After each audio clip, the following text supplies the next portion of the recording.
Una mag-right-click sa iyong server at na pumunta sa mga setting ng server.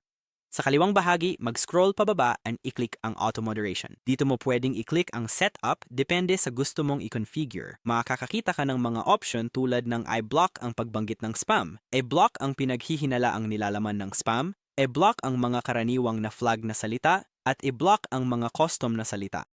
I-set up ang panuntunang nais paganahin. I-set ang mga limitasyon gaya ng natatanging pagbanggit. Pumili ng alerto at ang channel para sa moderasyon.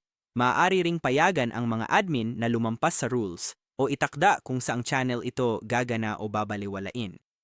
Pagkatapos i-configure, i-save ang mga pagbabago.